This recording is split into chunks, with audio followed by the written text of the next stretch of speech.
Mon Dieu, tu es grand, tu es beau, Dieu vivant, Dieu très haut, Dieu présent en toute création. D'accord, merci beaucoup à tout le monde, aux 335 personnes que nous sommes dans la ligne. Merci à tout le monde et nous allons continuer le programme.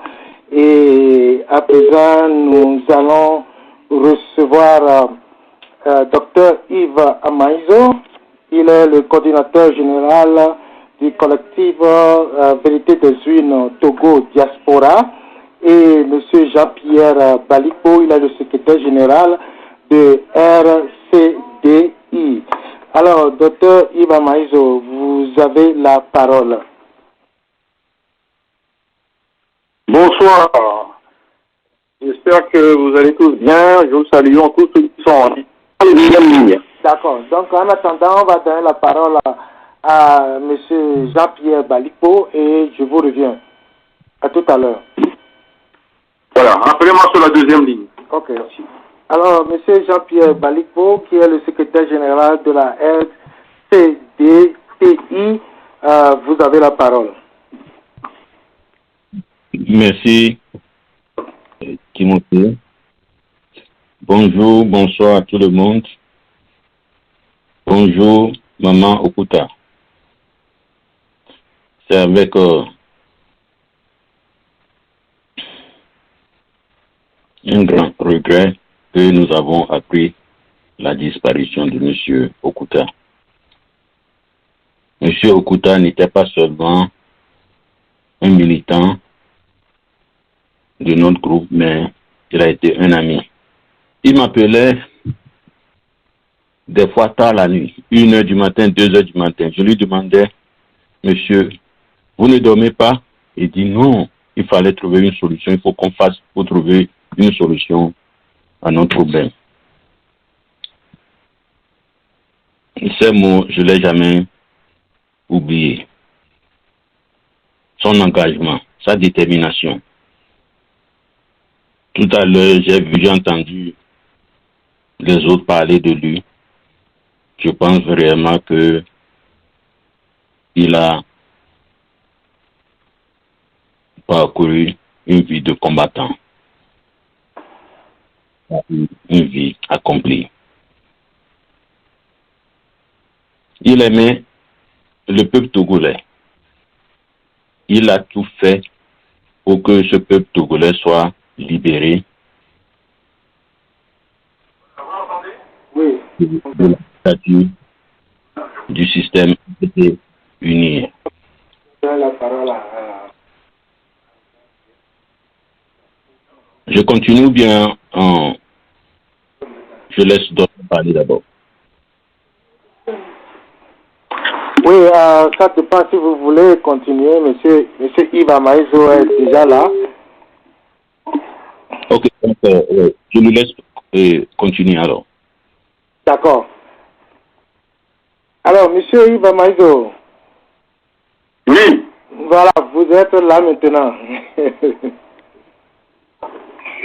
Écoutez, l'hommage que nous pouvons faire à notre frère est très important parce que il y a deux éléments pour nous qui le qualifient.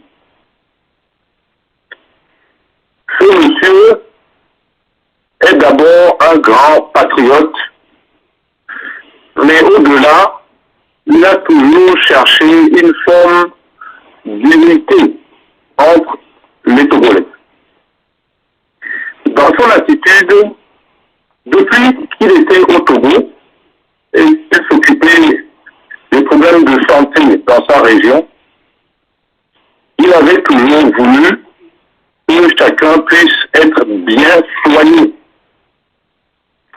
Et c'est ça qui l'a toujours animé. Cette volonté de soigner, il l'a transposée en politique. Et il a voulu soigner non plus les individus, mais il a voulu soigner le Togo. C'est ça qui fait de lui un grand homme. Maintenant, au niveau opérationnel, il a rencontré des difficultés. Il s'est aperçu qu'il était très difficile de trouver une unité au sein de l'ensemble des partis et des associations et autres groupements de l'opposition au Togo. Il a certainement constaté aussi que nous ne sommes pas dans un régime démocratique. Et l'autocratie, voire la dictature, notamment militaire, qui régnait dans le pays et qui continuait à régner, a empêché et il a même fait partir en exil. Exil qu'il n'a jamais accepté. Et c'est pour ça qu'il militait activement avec ses moyens, même son argent, pour pouvoir faire que nous retrouvions une certaine paix et une démocratie qui lui permettrait de revoir la terre togolaise. Malheureusement, Dieu a choisi et a décidé autrement. Et je viens dans ma troisième partie. Avec nous, RCDPI et CVI Togo Diaspora, nous avons fait deux choses. Beaucoup de gens autour de lui et dans sa famille, mais d'autres qui ne sont pas de sa famille, ont été victimes de ce régime togolais Nyassingue. Nous avons des cas de mort, de blessés, d'handicapés, avec des difficultés pour apporter les preuves. C'est pour ça que nous lui avons fait la promesse que nous amènerons un certain nombre de ces cas devant la justice. Ça ne peut pas être la justice togolaise puisque vous connaissez la situation. Il n'y a pas de séparation de pouvoir entre l'exécutif togolais et la justice togolaise. Donc, nous avons fait respecter la charte africaine des droits de l'homme et des peuples, dont les articles ont été violés, et ça a pour conséquence que les personnes qui nous ont soumis, dont certains sont même membres du mouvement des patriotes togolais, seront soumis comme partie civile. Vous savez que la justice, ça met très longtemps pour bouger. Et nous sommes sur ce dossier, et cette promesse, nous le disons publiquement, nous allons le faire et nous vous tiendrons informés régulièrement. Ça, c'est pour le volet de ceux qui ont été victimes et dont les noms nous sont parvenus grâce à Kofi.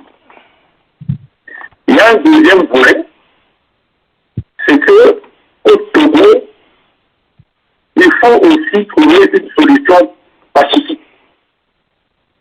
Nous avons essayé les marches, nous avons essayé un certain nombre de choses, mais je pense que nous n'avons pas essayé le volet juridique.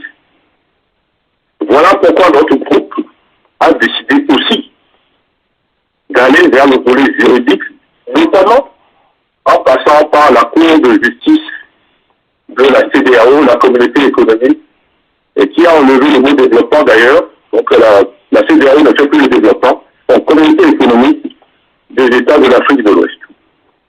Cette promesse aussi, on le lui a fait, et nous travaillons dessus. Et donc toute personne qui veut savoir l'état d'avancement peut toujours s'approcher soit de M. Jean-Pierre Balito, soit de moi-même ou d'autres membres de notre groupe.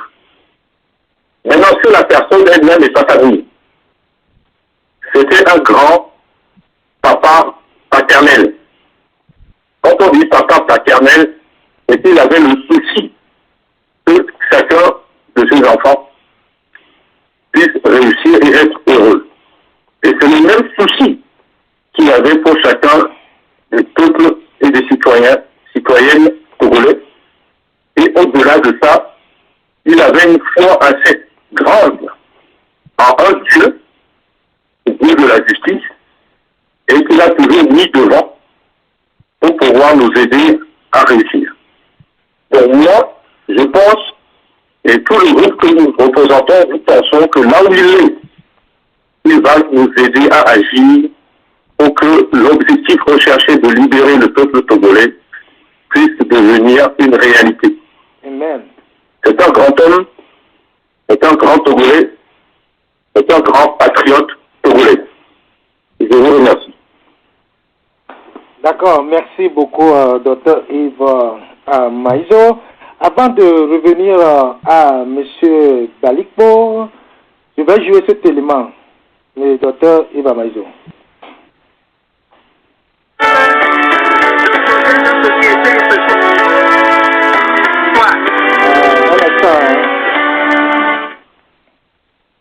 Il y a un problème au niveau de l'élément à jouer. Voilà. C'est fait. On parle de projet de société ce soir. Je l'ai déjà dit. Dans l'équipe où moi je travaille, nous avons 5 axes pour le Togo. 5 axes. Nous avons l'axe premier, action juridique. Nous menons contre le régime totalitaire de Poignasingé. Nous avons deuxième axe, la charte de la refondation du Togo. Le Togo ne l'a jamais eu. La charte de la refondation du Togo. Troisième axe, projet de transition. Quatrième axe, projet de société. Et puis cinquième axe, les conférences inclusives au Togo et dans la diaspora. Merci beaucoup. Alors, Monsieur Balikpo, vous avez la parole. Oui, merci. Do. J'ai le monsieur Okuta et ce qu'il vous a dit là-bas a été rédigé et vous savez très bien qu'il faisait partie de nous, de notre association. Et j'aimerais plutôt pour vous remercier et remercier sa famille parce que quand nous avons décidé de faire un recours juridique contre l'État togolais, monsieur l'État, il a décidé de contribuer, il a touché tout le monde, plutôt votre mouvement. Après votre mouvement, il a demandé à sa famille de contribuer pour qu'on puisse aboutir cette lutte. Donc, ici, on a contribué à tous nos communiqués, surtout le projet de société que nous sommes en train d'élaborer. Il a participé une partie et je pense que la stratégie que nous avons mise sur place, il a connu, il a compris et j'aimerais dire à maman Okuta que la lutte, l'engagement, le temps que M. Okuta a pris pour participer à nos réunions, nous aurons la victoire. J'aimerais vous dire que ce n'est pas un temps perdu. Oui, parce que son engagement a dépassé les bornes. Comme nous avons vu, il faisait tout pour que le peuple togolais retrouve une liberté. Et mon premier contact avec lui, quand on a parlé, il a voulu savoir ce que nous faisons réellement. Et je lui ai expliqué un peu notre stratégie et je lui ai parlé que la lutte contre le gouvernement FPT uni n'est pas seulement matérielle physique, mais cette lutte a une dimension spirituelle. Donc, il faut qu'il comprenne cela. La réponse qu'il m'a dit, il a dit oui, effectivement, il a 4 versions de Bible avec lui. Donc, c'est un homme de Dieu qui prie et des fois, il nous appelait pour faire la prière. Donc, la place qu'il a occupée dans nos cœurs sera toujours gardée.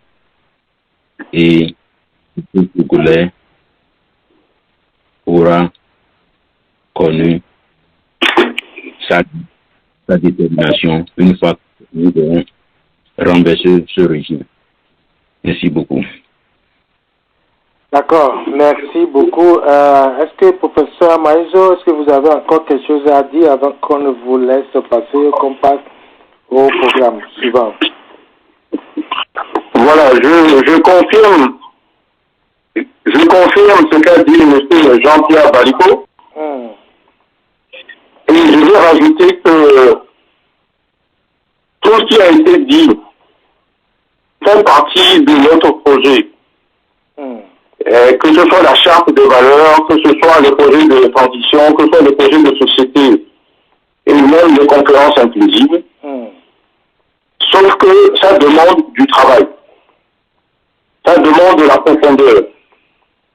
Et d'ailleurs, nous invitons tous les gens qui veulent travailler de temps en temps de passer et de nous indiquer ce qu'ils veulent contribuer.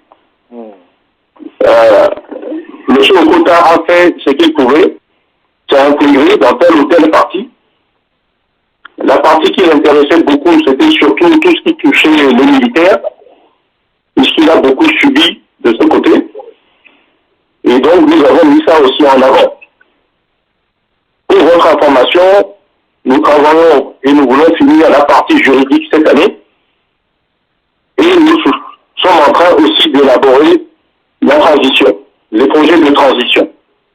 Si vous regardez ce qui se passe dans les pays qui ont suivi des coups d'État ces derniers temps, Mali, Guinée, Burkina et le Tchad, je mets un peu le Soudan de côté, vous constaterez que ces 4 pays au moins francophones n'avaient pas de projet de charte, n'avaient pas de projet de transition, n'avaient pas de projet de société. Et c'est ça qui explique les délais et le temps perdu lors de la transition.